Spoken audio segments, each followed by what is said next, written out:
Rasul ibadah, as-salatu Rasul ibadah. Baca 3 kali. Setiap baca pakai bismillah. 1, 2, 3.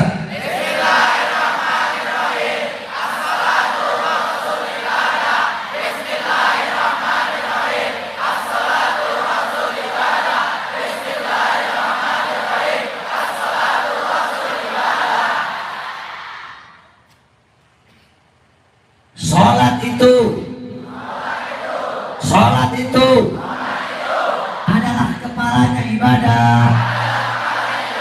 Sholat itu adalah kepalanya ibadah. Sholat itu adalah kepalanya ibadah. Gak mungkin ya. As-salatu Rasul ibadah. Sholat itu adalah kepalanya ibadah.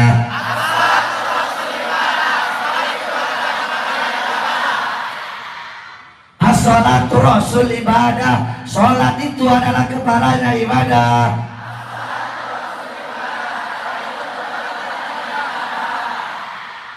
Baca bareng-bareng sama-sama 3 kali sama artinya. Setiap satu hadis itu pakai bismillah.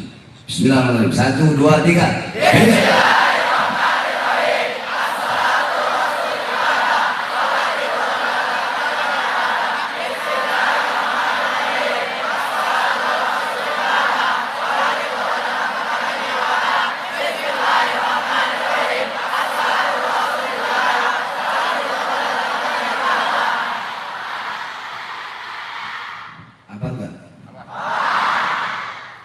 Bagaimana kalau satu hari 10 hadis itu 10 juta 100 satu hari 10 hari berapa?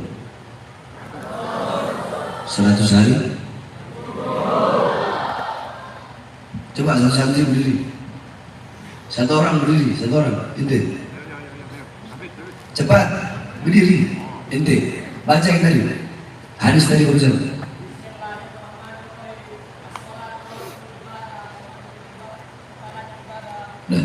Satu lagi.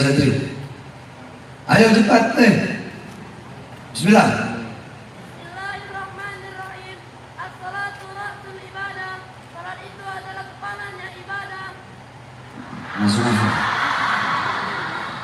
Begitu caranya. Ya. Baru antum jelaskan. As-salatu Rasul ibadah. Salat itu adalah kepalanya ibadah. Berarti ibarat kata begini, Rasul Jawareh. Ya, Rasul Jawareh itu hati. Yakni anggota badan zahir ataupun batin, kepalanya itu adalah hati. Karena apa? Hati yang menggerakkan seluruh anggota badan. Saya tanya, jawab yang keras. Kepala ikut ekor atau ekor ikut kepala? Apa? Kepala ikut ekor atau ekor ikut kepala? Berarti sholat itu yang menentukan baik buruknya amal ibadah kamu. Sholat yang menentukan baik buruknya amal ibadahmu. Karena sholat adalah kepalanya ibadah. Amal ibadah yang lain ditentukan oleh sholat. Kalau kau punya sholat baik, kau punya sholat bagus, kau punya sholat sempurna, maka seluruh amal ibadahmu bakal baik, bakal bagus, bakal sempurna. Jadi tetap dalam posisi tasyahud, nggak salam-salam. Sehari, 2 hari, 3 hari, 4 hari, 5 hari, begini terus sampai 40 hari. Ketika beliau sadar, astagfirullah, assalamualaikum warahmatullahi. Assalamualaikum warahmatullahi. Beliau panggil anaknya, ya Abdul Qadir, beliau lihat matahari sudah terbit. Apakah sudah masuk waktu duha? Jadi beliau kira kelewatannya cuma beberapa jam. Kata anaknya, Habib Abdul Qadir, Allah yarham wali gudub, Abah, bukan hanya beberapa jam, tapi udah 40 hari. Astagfirullah. Beliau qadha salat 40 hari tertinggal tersebut. Padahal tertinggalnya karena fana. Tertinggalnya saking nikmat dan khusyuknya, bermesraan dengan Allah. Nah kalau beliau saja yang sholatnya tertinggal 40 hari saking khusyuk dan fana, Bagaimana dengan kita yang meninggalkan sholat karena urusan dunia, harta, pangkat, jabatan, tahta, dan kekuasaan? Coba lihat orang-orang sekarang.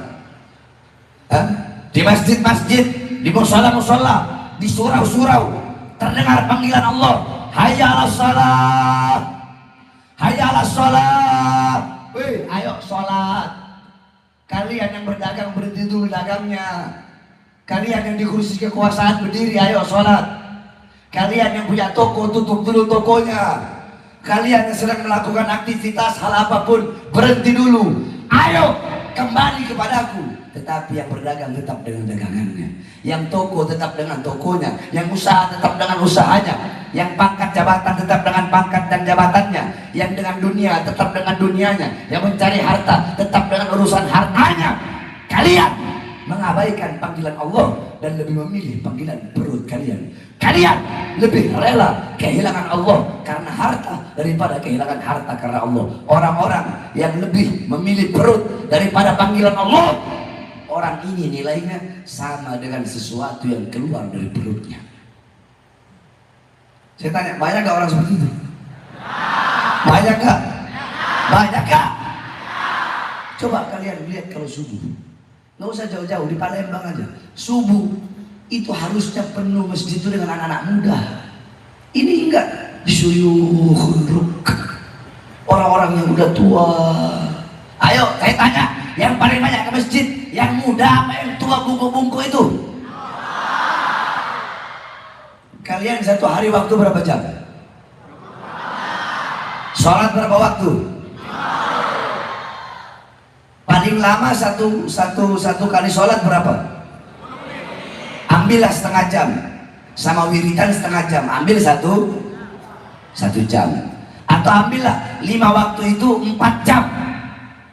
Bisa kira-kira 24 jam satu hari. 4 jam untuk sholat, 4 jam untuk Allah. Masa nggak bisa kalian keluarkan? Masih ada 20 jam untuk urusan dunia, urusan perut. Masa 24 jam semua kalian ambil untuk urusan dunia? Keterlaluan kita ini, saudara-saudara.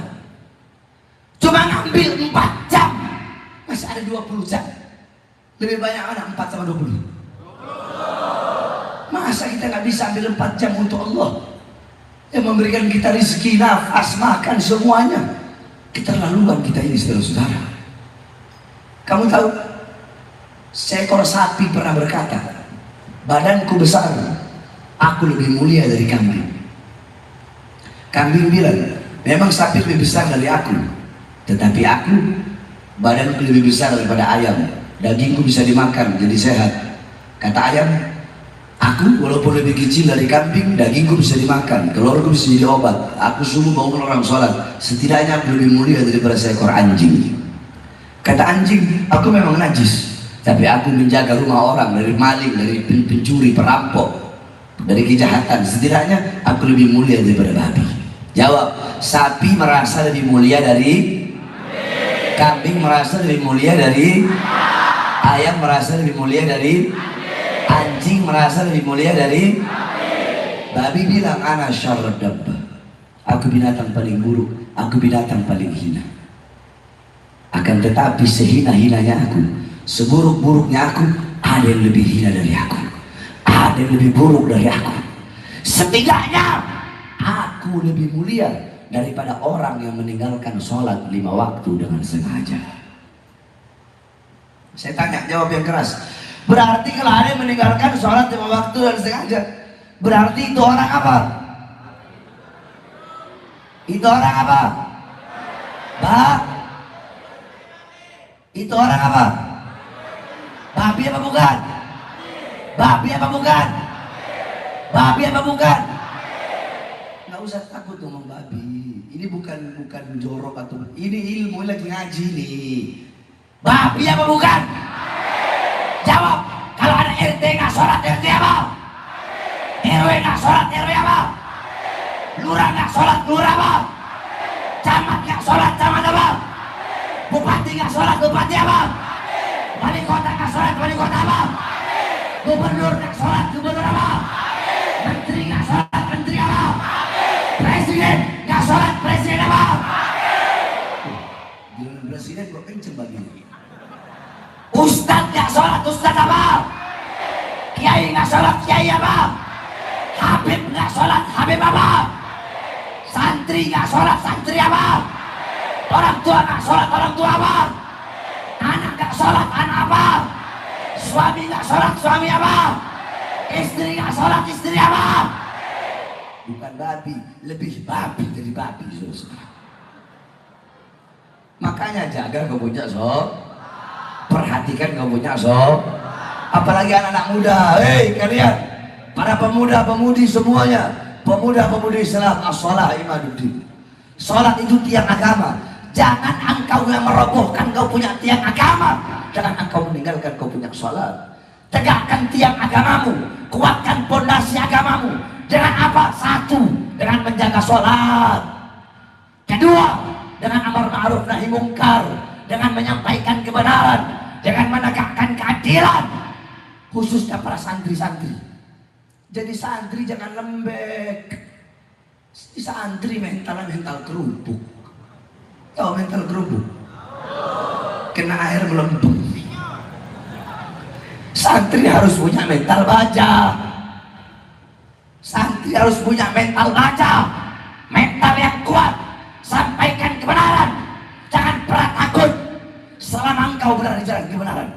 Jangan tunduk kepada kezaliman, jangan tunduk kepada ketidakadilan, jangan tunduk kepada kemungkaran. Saudara-saudara, saya tanya, apa yang telah kalian perjuangkan untuk Islam? Apa yang telah kalian perjuangkan untuk agama, untuk bangsa, untuk negara, untuk Islam? Saya tanya, kalian pernah diborgol tangannya? Pernah diborgol perutnya? Pernah diborgol kakinya? Pernah dipenjara 9 kali? Pernah lagi di tol mobil kalian ditembak? Pernah ada upaya percobaan pembunuhan? Pernah diracun? Terus apa yang kalian perjuangkan untuk agama? Saudara-saudara, coba kalian lihat Habib Rizik. Habib Rizik di masa tua, di masa tuanya organisasinya dibubarkan. 6 laskarnya, 6 muridnya dibantai dengan keji, dibunuh, ditembak sampai mati. Nyawa, jiwa mereka korbankan untuk anak cucu Rasulullah. Di masa tuanya beliau di penjara. Saya berkali-kali masuk penjara. 2009 masuk penjara. Kasus kota, 2010 kasus Bapriuk, 2011 kasus Ahmadiyah, 2012 kasus Demos, 2018 kasus Habib palsu, 2020 bebas, 2020 bebas, siang bebas, malam ceramah, besoknya langsung ditahan lagi, dibawa ke Nusa Kambangan, diborgol tangan saya, dari borgol tangan nyambung ke borgol perut, dari borgol perut nyambung ke borgol kaki. Cukup sampai di situ. 2021 akhir saya bebas, belum sampai 1 bulan udah pergi penjara lagi. Kenapa? Karena dalam ceramah saya membela 6 laskar yang wafat tersebut. Saya tanya, 6 laskar yang wafat rakyat atau bukan? Rakyat atau bukan? Rakyat atau bukan? Nah, pertanyaannya saudara-saudara, kenapa Habib Rizik, saya, kami yang berjuang, kenapa kami berusaha untuk dibungkam? Kenapa kami berusaha untuk dibunuh? Kenapa kami dipenjara berkali-kali, diancam, difitnah, dihina, dicaci, dimaki? Ada upaya-upaya percobaan, kami diracun, kami dibunuh. Kenapa? Saya tanya, jawab semuanya. Apakah kami ini maling, penjahat, biadab, yang keras? Apakah kami bandar narkoba, bandar judi, bandar miras, koruptor, narik uang rakyat, nolong uang rakyat, jual aset negara? Terus kenapa kami dipenjara berkali-kali? Kenapa kami berusaha dibungkam? Kenapa perjuangan kami berusaha dilebahkan? Satu jawabannya, karena di dalam tubuh kami mengalir darah suci kakek kami Rasulullah. Karena di dalam tubuh kami mengalir darah Imam Ali, darah Imam Hussein. Karena dalam tubuh kami mengalir mengalir darah keberanian, darah-darah para pejuang. Karena kami, para habaib yang selalu berada di barisan paling depan, rela hancur, rela binasa demi bangsa dan rakyat Indonesia, saudara-saudara.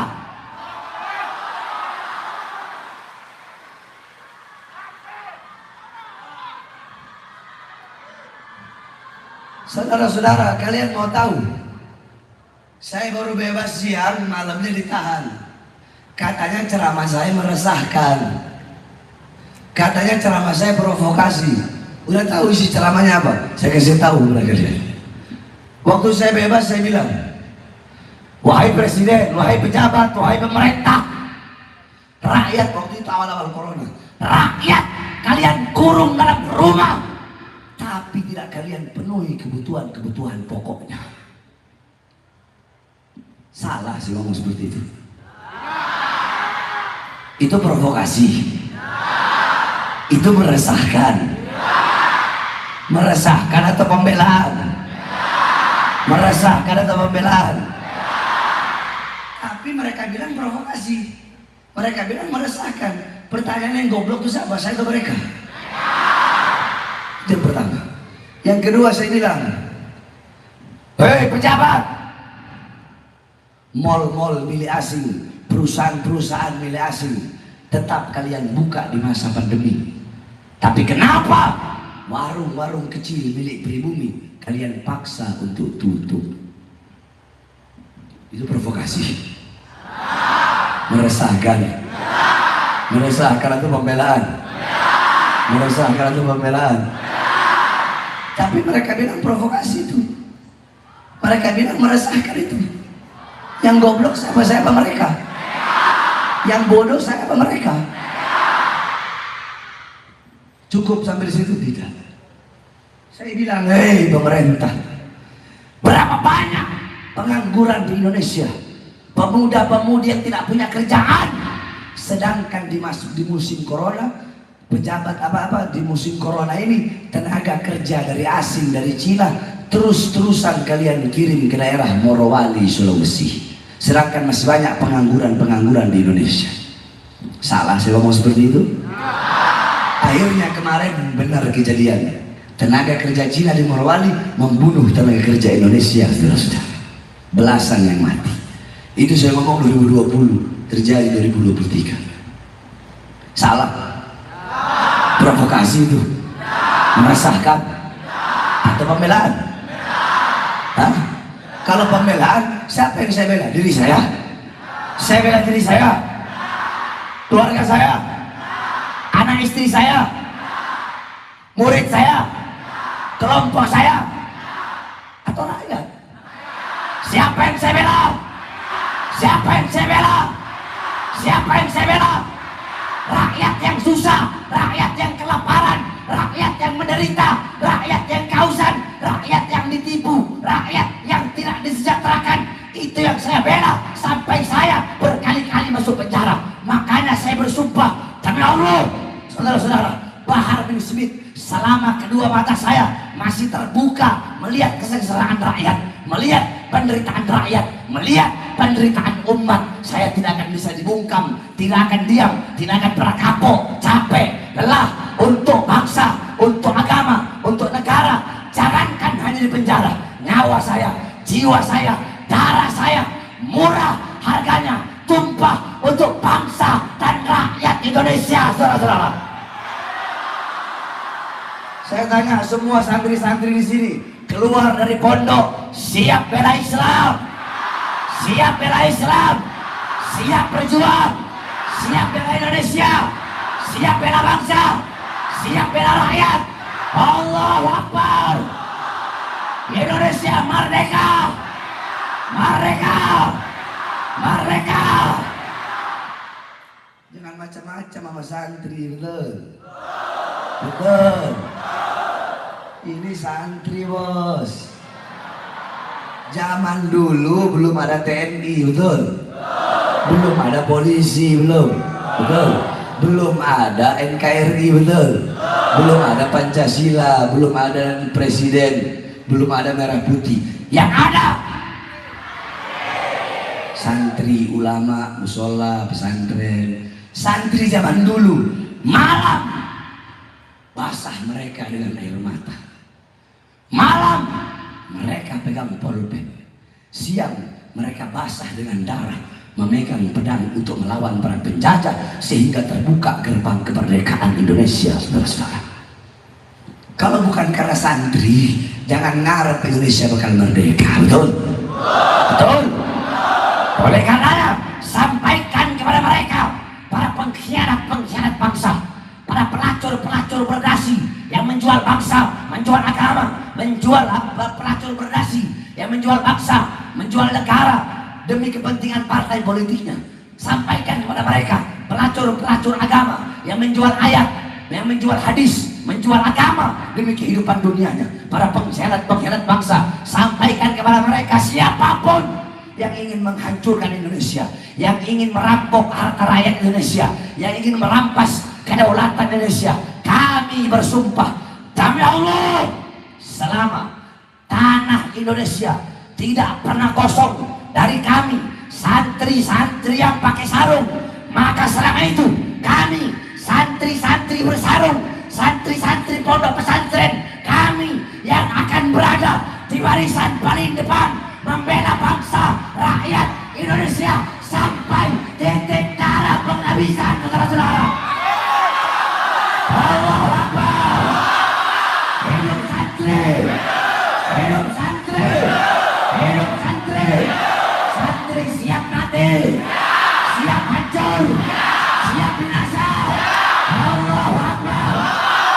Indonesia merdeka, merdeka, merdeka. Allahu Akbar.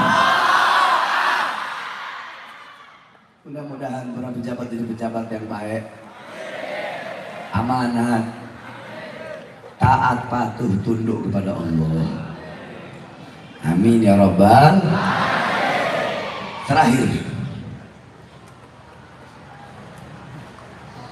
saudara-saudara, khususnya para santri, ini untuk santri. Al-ilmu bita'allum, laisal mar'u yuladu aliman. Nggak ada orang dilahirkan berilmu, itu nggak ada. Ilmu didapatkan dengan bukan dengan keturunan, bukan dengan harta. Ilmu didapatkan dengan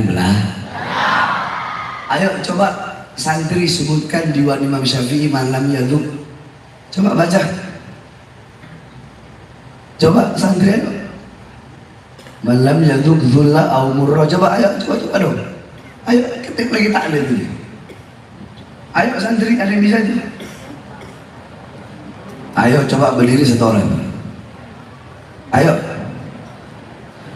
Qala Imam Syafi'i, man lam yaduk dhulla au murad ta'lumi sa'atan tajarra'a fi dhullal jahli tula hayati. Barang siapa yang tidak merasakan pahitnya, hinanya, susahnya, capeknya menuntut ilmu sesaat, maka dia akan menelan pahitnya, hinanya, bodoh seumur hidupnya. Wa qala ba'dul hukama man lam yahtamil dhulla ta'allumi sa'atan baqiya fi dhullil jahli tula hayati. Siapa yang nggak kuat, siapa yang nggak tahan dengan susahnya, pahitnya, hinanya belajar sesaat, maka yang tersisa dalam hidupnya kebodohan selama-lamanya. Nah, dari diwan ini, syair ini, berarti Imam Syafi'i mengajarkan namanya santri, namanya orang belajar itu susah, capek, lapar, hina, nguras pikiran, nguras tenaga. Kalau mau enak jangan jadi santri, jadi artis TikTok. Jadi santri itu harus Kalian pikir cuma kalian masih enak ya begini. Bagaimana jadi santri saya kalian? Saudara-saudara, ulama-ulama zaman dulu dijelaskan dalam kitab Inbahul Ruwat ala Anba'in Nuhat. Itu kitab tentang sejarah-sejarah ahli nahwu. Ulama ahli nahwu zaman dulu kalau mau belajar saking susahnya, mereka harus masuk dalam gorong-gorong seperti ini. Makin hari makin sempit, keluar dari gorong-gorong ke sampai tempat dulunya, kulitnya pada sobek semua. Al-Imam Jarir ibn Hashim selama 15 tahun belajar di bawah cahaya bulan. Kenapa? Nggak punya uang untuk beli obor, untuk beli lentera. Asy-Syaikh Abdul Qadir Jailani pernah kelaparan ketika ngaji. Beliau merangkak di padang pasir untuk apa? Makan pucuk-pucuk rumput. Jadi ulama dulu itu mereka ngaji untuk ilmu itu susah, capek. Abdullah bin Mas'ud bilang, "Zalaltu taliban fa'azaztu matluban." Aku hina ketika menjadi pencari dan aku mulia ketika menjadi yang dicari. Maksudnya, aku dulu hina ketika menjadi pencari ilmu, tetapi sekarang aku mulia ketika menjadi orang yang dicari ilmunya. Anak dulu juga begitu, saudara-saudara. Hei santri, ente tahu anak dulu kalau murojaah, mutolaah sampai jam 3 dulu masih nggak punya uang buat beli balas, pakai cabe ulek gini oleh mata biar melek terus gini. Murojaah, mutolaah, lapar, udah mana nggak pernah dibesuk dari jauh Sulawesi, mondoknya di Bangil. Susah. Ketika anak menjadi pencari susah, tetapi ketika anak menjadi yang dicari, anak mendapatkan kemuliaan dari Allah Subhanahu wa Ta'ala. Habib Mahdi juga begitu. Dulu waktu masih mondok di Hadramut, mana ada perutnya buncit begitu. Kecil, susah, hina, capek, lapar. Sekarang mulia, sekarang dicari orang, sekarang agung, sekarang terhormat. Terus ente mau tidak dapat dengan gitu aja gitu? Saya tanya, ini buat para santri. Kalian ingin menikmati keindahan puncak gunung. Ketika memanjat puncak itu capek nggak? Capek nggak? Ingin mendapatkan mutiara yang indah, kalian harus siap basah. Bahkan kayu gahru kalau dicium ini wangi nggak? Dicium begini belum dibakar wangi nggak? Enggak. Tapi ketika kayu gahru itu dibakar, bercumbu dengan sang bara, dia menahan panasnya bara, baru dia merasakan, baru dia tercium harumnya. Jadi syarat tercium dia harus rela menahan panasnya Anak tanya Habib Mahdi, Beb, lebah itu madu itu dari apa? Madu dari lebah. Antum, madu dari apa? Madu dari mana? Lebah. Antum. Oke, madu itu dari mana? Lebah. Semuanya madu dari mana? Kalau ente nanya ke Bahar bin Smith, Beb, madu itu dari apa? Madu itu bukan dari lebah. Madu itu dari bunga yang terluka akibat sarinya dihisap oleh sang lebah. Syarat madu yang manis, syarat madu yang menjadi obat itu disebabkan dari luka sang bunga. Jadi namanya orang kalau mau jadi mulia itu harus hina. Kalau mau enaknya harus capek dulu, intinya sih. Paham? Siap hina, siap susah, siap capek, siap lapar. Kiai di sini makan sehari berapa kali? 3 kali. Wah enak, makmur. Di tempat anak makan sehari cuma 2 kali. Anak nggak biasain. Udah gitu makannya makan nggak enak semua.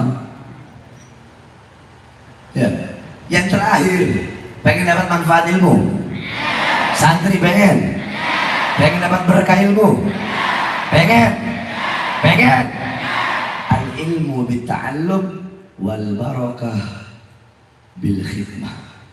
Khidmat sama guru, taat sama guru, patuh sama guru, layani guru. Ente di situ berkah. Ente mau belajar sampai dahinya ente botak, sampai habis ente mau belajar. Tapi kalau nggak ada khidmat, nol. Paham? Akhlak, adab sama guru. Dulu Kiai Kholil Bangkalan ya, pernah naik kuda delman. Kiai Kholil nanya sama delmannya, Pak Delman, apa yang tukang kuda delman namanya? Pak Delman, Pak Kusir, Pak Delman, ini kuda berasal dari mana? dari Bima Kiai. Wah, turunkan saya. Sekarang turunkan. Loh, kenapa Kiai? Karena saya punya guru orang Bima, maka saya tidak mau naik kuda yang berasal dari daerah beliau. Sampai segitunya akhlak dan adabnya. Kami punya guru, saya mondok 12 tahun di Al-Khairat, guru tua Habib Idrus misalnya. Dulu zaman beliau itu ada namanya Haji Amin. Al-Khairat dulu kayak begini, cuma kayu, lantai 2. Habib Idrus kantornya di bawah. Dari atas itu tempat santri. Dari bawah itu dipanggil sama guru tua Habib Idrus. Amin. Ada tangga, tapi Haji Amin dia nggak lewat tangga. Dia loncat dari atas ke bawah. Kenapa? Tidak mau membuat gurunya menunggu terlalu lama. Sampai segitu akhlak adab. Nah, sekarang Anda mau lihat. Coba 2 orang santri naik ke atas panggung sini. Oke, kalau minta 2 orang santri. 2 orang santri naik panggung. Cepat, cepat, cepat.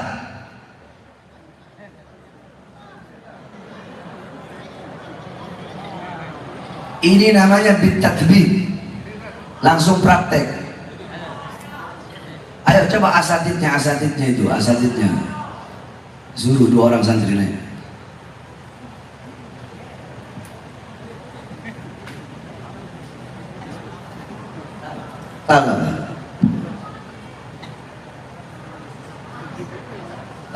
Duduk depan guru itu. Salim sama guru itu. Ente saling sama guru ini. Udah, ini balik lagi semua.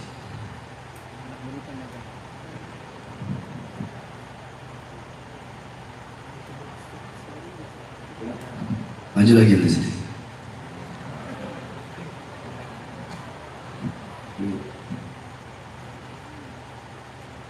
Begitu cara ente saling sama guru.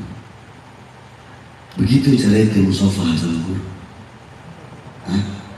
Ente mau lihat bagaimana santri-santri pondok anak musafah sama anak dan musafah sama orang-orang tua mereka. Ya Abu Bakar ada Idrus anak.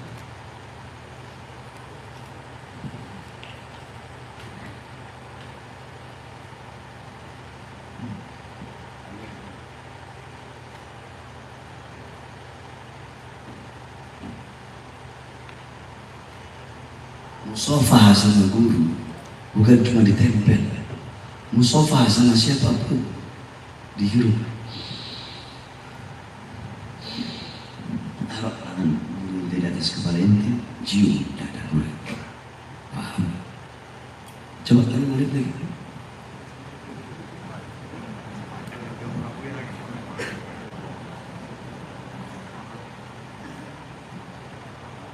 Terus cium dada guru ente.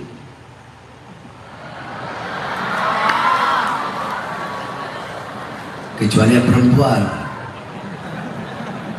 Kalau yang perempuan kiai nanti pakai alas itu, ciumnya tetap begitu, cuma nggak perlu cium dada. Sofa.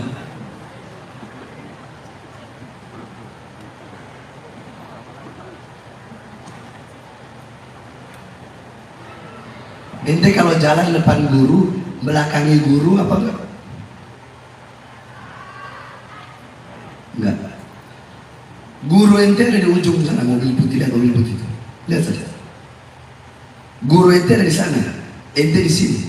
Guru ente nggak ngeliat ente. Apakah ente bakal tetap duduk sama teman-teman ente atau ente berdiri? Hah? Benar, karena depan anak dia ngomong begitu. Taktiknya nggak begitu. Jadi intinya santri cium tangan seperti tadi, paham? Bisa? Jangan pernah ente membelakangi ente punya guru, paham? Ente lagi duduk, guru datang, berdiri langsung, tundukkan kepala ente, jangan berani lihat wajah guru ente, paham? Ente dari tadi lihat, ente lihat, ada nggak Abu Bakar Idrus lihat wajahnya? Ada nggak? Ente lihat nggak dari dia lihat wajahnya? Nggak berani kan? Murid begitu akhlak adabnya. Nggak boleh lihat wajah guru begini. Kecuali guru yang ajak. Ketika guru ngajak ngobrol pun dia harus nunduk. Selama mata ente ngelihat guru, selama itu ente harus berdiri. Walaupun guru nggak lihat ente, karena kebanyakan murid berdiri karena dilihat sama gurunya. Kalau gurunya nggak lihat, tetap aja dia duduk, iya kan? Itu berarti akhlaknya palsu, akhlak bodong itu. Paham? Akhlak nomor satu, adab nomor satu. Nabil sini Bil. Nabil bin Syabakar. Anak punya murid kebanyakan Sayyid Habib. Di surga di sini depan sini. Ah, dibuatin tadi. Nah, boleh lagi. Ada berani di belakangnya nah? Berani nggak di belakangnya nah? Ini yang Sayyid. Bagaimana yang bukan Sayyid? Itu anak didik anak punya murid. Akhlak, adab. Lau kana fil ilm min dunil khuluq syarafun lakana asrafu khalqillahi iblis. Kalau cuma modal ilmu doang, nggak ada akhlak.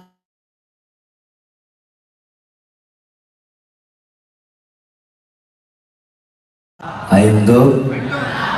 Jadi akhlak, adab di atas siap berakhlak, siap beradab, mau manfaat, mau berkah. Orang berilmu banyak, cuma yang mendapatkan manfaat dari ilmu itu sedikit. Kalau pengen dapat manfaat ilmu satu, udah khidmat, akhlak, adab sama guru. Ente berkah dunia akhirat, selamat akhirat, manfaat dunia akhirat. Alas, paham? Udah ini balik. Paham? Paham tuh? Ya, taat sama guru, khidmat sama guru. Kalau yang perempuan nggak perlu cium dada guru, cukup. Nanti kiai kan nggak biasa pakai ini, biasanya apa namanya, pakai penghalang ini, cium, baru taruh di atas kepala. Itu akhlak adabnya. Kalau pengen dapat manfaat, insya Allah semua santri dapat manfaat, dapat barokah insya Allah. Amin amin ya Rabbal. Terakhir, sebelum anak tutup, alhamdulillah, anak senang lihat pondok pesantrennya kiai besar, santrinya masya Allah luar biasa, himmahnya. Anak punya pondok pesantren itu, anak nggak terima banyak santri, karena kalau kebanyakan santri nanti nggak fokus sama belajar. Ilmu-ilmu yang diajarkan di pesantren kami, di pesantren saya yang saya ajarin, fikih, usul fikih, ayatul ahkam, tafsir ayatul ahkam, hadisul ahkam, syarah hadisul ahkam, hadis, mustalah hadis, takhrij hadis, tarjih hadis, ilmu tarjih wa ta'dil, munadharah, lughah, muhadarah, nahwu, saraf, i'rab, i'lal, insya, imla, balaghah, bayan, ma'ani, mantik, munadharah. Terus apa namanya, tafsir bil ma'thur, tafsir bil dirayah, dan tafsir bil ra'i. 3 metode tafsir diajarkan. Kalau di pesantren anak setahun udah bisa baca kitab kuning, 4 tahun udah sampai minhaj, 5 tahun itu udah sampai ar-risalah, ar-risalah Ibn Mukri. Ini kalau di rumah tangga, karena memang kita geber kitab-kitab kuningnya semua. Di sini kan karena ada mu'adalahnya, ada sekolah umumnya, jadi ya wajar. Ya, ini wajar karena fokusnya juga terbagi 2 ya, ke diniyah sama ke mu'adalah. Kalau pesantren lain salaf. Nah, anak sedang bangun pondok pesantren, dan pesantren anak haramkan untuk terima bantuan dari pemerintah. Bukan berarti kalau ada pondok terima bantuan dari pemerintah salah, enggak salah. Pondok majelis terima bantuan dari pemerintah tidak salah, halal. Cuma ikhtiar, kehati-hatian anak. Kenapa? Karena kalau anak terima, akan tertanam dalam hati anak rasa untuk mendiamkan kezalimannya. Contoh, kalau anak terima dari bantuan dari pemerintah, Beb, itu gubernur, menteri itu atau bupati atau wali kota itu salah tuh Beb, itu nggak adil, itu salah. Kenapa nggak ditegur? Nggak enak saya menegur. Kemarin saya bisa dikasih semen 100.000 sak, nggak enak saya menegur. Kemarin saya bisa kasih amplop 200 juta. Banyak kayak begitu? Dikit amat ya ngomongnya, calon penerima ini semua. Banyak nggak? makanya saya nggak mau terima. Ya, karena itu tadi. Makanya saya mau ngomong suka hati-hati saya. Saya mau bahasa apa kayak bahasa apa, bodoh amat. Betul. Cuma kalau yang terima itu biasanya takut-takut tuh, nggak mau bahas-bahas itu. Tapi nggak salah. Kan saya bilang, saya ikhtiar. Paham? Ikhtiar. Sufyan Ats-Tsauri, beliau 17 tahun tidak minum air Zam-Zam. Ya Imam, air Zam-Zam sunnah, kenapa kamu nggak minum? Andaikan aku punya gayung sendiri. Maksudnya, andaikan aku punya gayung sendiri, aku bakal minum air Zam-Zam. Terus kenapa emang? Air gayung yang disediakan di Zam-Zam adalah gayung milik pemerintah. Makanya saya nggak mau. Sampai segitunya ikhtiar. Itulah yang kami ikuti. Nah, karena kami sedang bangun pesantren, terus sedang beli tanah apa semua segala macam. Nah, makanya pada malam hari ini, coba yang santri angkat tangan. Jadi kelihatan yang bukan santri yang mana. Yang santri angkat tangan coba. Nah, berarti yang bukan santri yang depan ini ya. Yang depan ini bukan santri. Yang depan sama yang di panggung. Bukan santri ya. Kelas yang santri. Ini sorban anak pakai dakwah selama sekitar 13 tahun.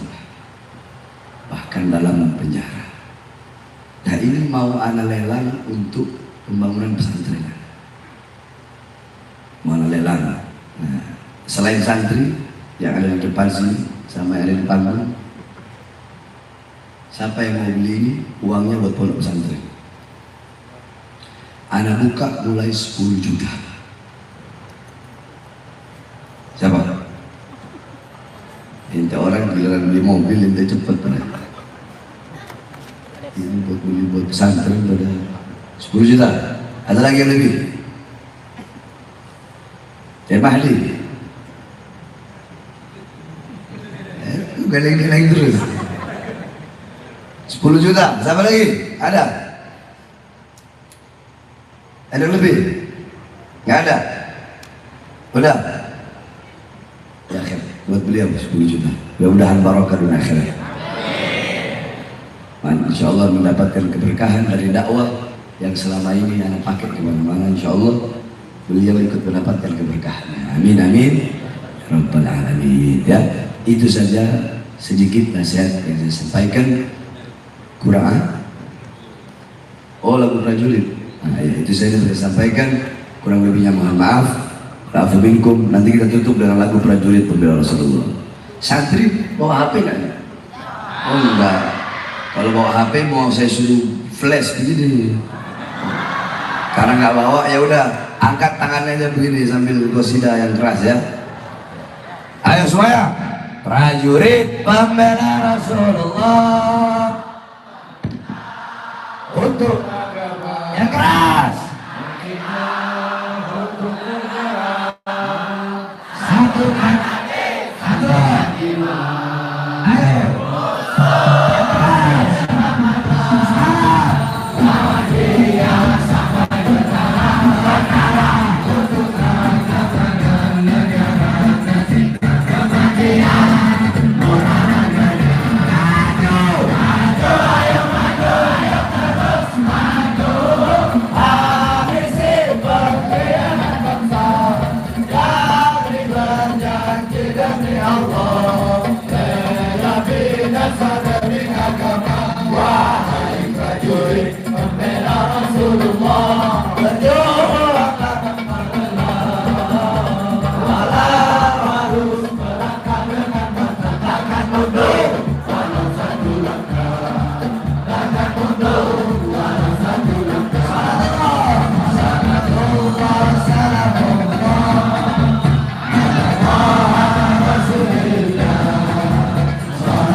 Kalau musuh agama, musuh negara datang, maju atau mundur? Maju atau mundur? Lawan atau biarkan? Lawan atau biarkan? Siap hancur? Siap mati? Siap binasa? Allahu Akbar! Merdeka! Merdeka! Wassalamualaikum warahmatullahi wabarakatuh.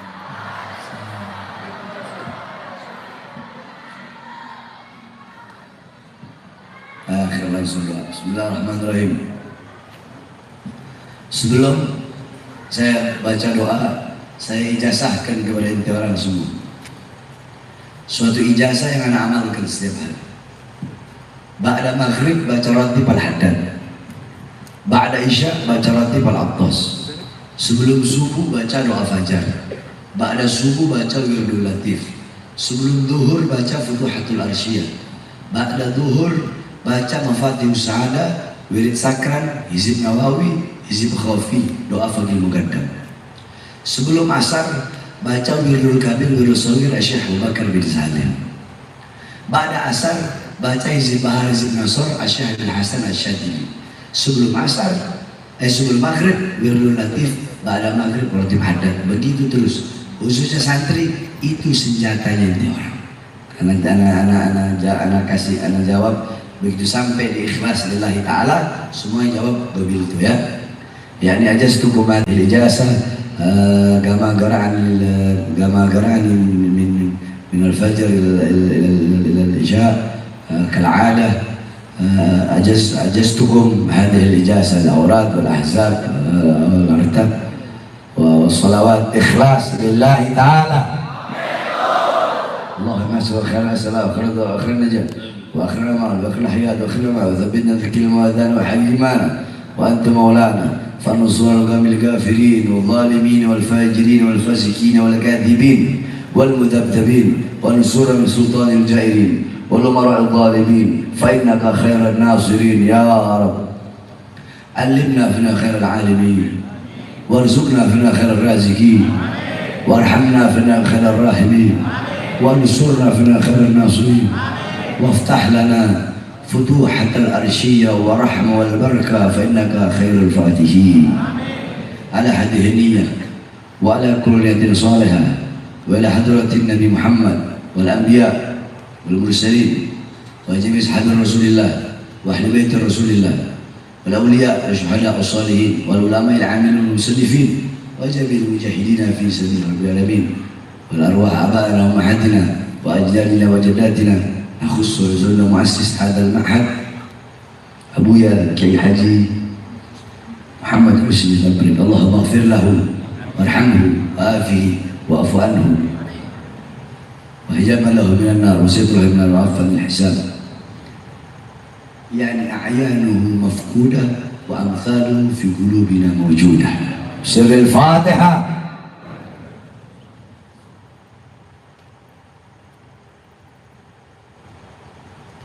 ربنا آتنا في الدنيا حسنة وفي الآخرة حسنة وفي الآخرة حسنة في الدنيا بالعلم، حسنة في الدنيا بالعلم، حسنة في الدنيا بالعلم، وفي الآخرة حسنة في الآخرة برعية سيدنا محمد، حسنة في الآخرة برعية سيدنا محمد، في الدنيا حسنة ولا في الآخرة حسنة وقنا عذاب النار. وصلى الله على سيدنا محمد وعلى آله وصحبه وبارك وسلم.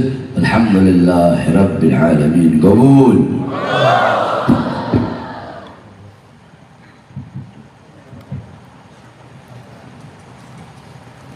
يا مادحا